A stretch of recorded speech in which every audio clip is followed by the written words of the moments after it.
सत साहिब भाइयों और बहनों, ज्ञान गंगा सीरीज के 13वें दिन में आपका स्वागत है। पिछले 12 दिनों में हमने वेदों, गीता, कुरान, बाइबल और पुराणों के माध्यम से यह तो समझ लिया कि परमात्मा एक है, साकार है और उसका नाम कबीर है।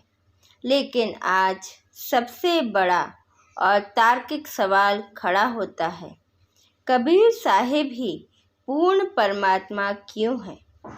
वह कबीर जिन्हें इतिहास ने केवल एक जुलाहा, एक समाज सुधारक या एक कवि माना, वही ब्रह्मांड के रचयिता कैसे हो सकते हैं?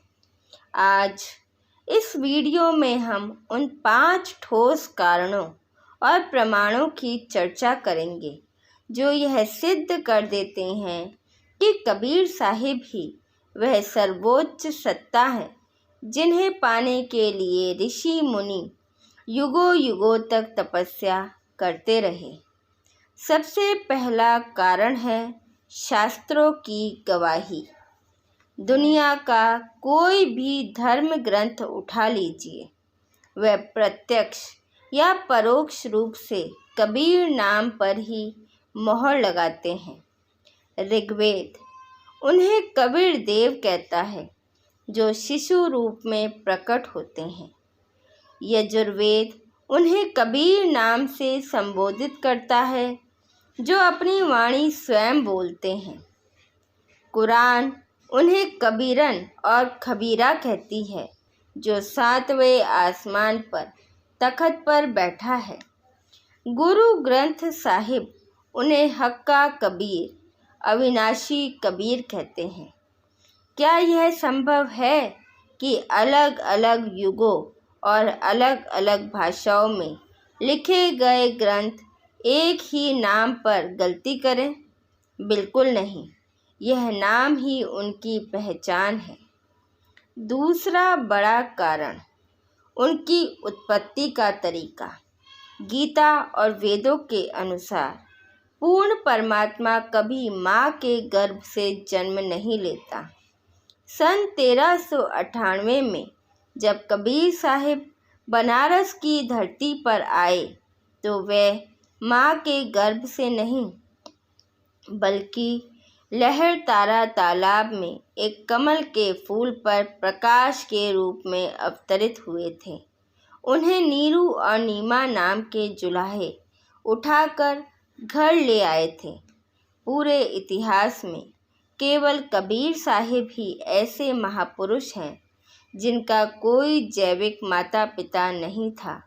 यह उनके अजन्मा और अविनाशी होने का सबसे बड़ा भौतिक प्रमाण है। तीसरा कारण है उनका सामर्थ्य। यजुर्वेद के अध्याय 8 के मंत्र 13 में लिखा है कि परमात्मा अपने साधक के घोर पापों को भी क्षमा कर सकता है और उसकी आयु बढ़ा सकता है। इतिहास गवाह है कि कबीर साहिब ने सिकंदर लोदी के लाइलाज कोढ़ को केवल छूकर ठीक कर दिया था और मृत कमाल व कमाली को पुनर्जीवित किया था। वेदों की यह शक्ति केवल और केवल कबीर साहिब के चरित्र में चरितार्थ होती है। ब्रह्मा, विष्णु और महेश भी कर्मों के फल को नहीं बदल सकते, लेकिन कबीर साहिब विधि के विधान को बदलने की शक्ति रखते हैं। चौथा कारण है उनका ज्ञान। कबीर साहिब अनपढ़ कहे जाते थे, लेकिन उनकी वाणियों में वह तत्व ज्ञान यानी सुप्रीम नॉलेज है जिसे बड़े बड़े पंडित और विद्वान आज तक नहीं सुलझा पाए। उन्होंने सृष्टि रचना का वह रहस्य बताया जो वेदों में सांकेतिक था। उन्होंने बताया कि अक्षर पुरुष एक पेड़ है, शर पुरुष वाकी डार, तीनों देवा शाखा है, पात रूप संसार। इतना सटीक और वैज्ञानिक अध्यात्म केवल स्वयं परमात्मा ही बता सकता है। पांचवा और अंतिम कारण उनकी सर्वव्यापकता। कबीर साहिब ने दिखाया कि वह एक ही समय में बनारस में जुलाहे का काम भी कर रहे थे और सुल्तानपुर में गुरु नानक जी को सतलोक के दर्शन भी करा रहे थे। वे सशरीर सतलोक में भी रहते हैं और हर कण में भी व्याप्त हैं। कबीर साहिब कहते हैं, अनंत कोटि ब्रह्मांड का एक रति नहीं भार, सतगुरु पुरुष कबीर है कुल के सिरजनहार। वह ही कुल के मालिक हैं, वह ही हमारे असली पिता हैं, जो काल के लोक में फंसी अपनी आत्माओं को निकालने के लिए बार बार आते हैं।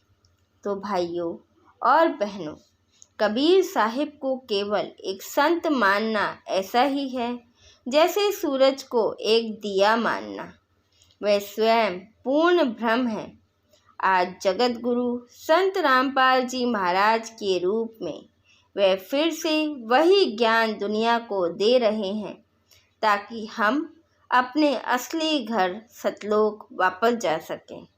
अगर आपके मन में अब भी कोई शंका है तो उसे कमेंट में लिखें। कल का एपिसोड यानी डे 14 हमारी इस सीरीज़ का ग्रैंड फिनाले होगा, जहां हम जानेंगे मोक्ष का सबसे आसान और सच्चा रास्ता क्या है और नाम दीक्षा का क्या महत्व है। इस वीडियो को हर उस इंसान तक पहुंचाए जो भगवान को ढूंढ रहा है। सत्य को साझा करना सबसे बड़ी सेवा है। मिलते हैं कल। हमारे साथ बने रहने के लिए धन्यवाद। सत साहिब।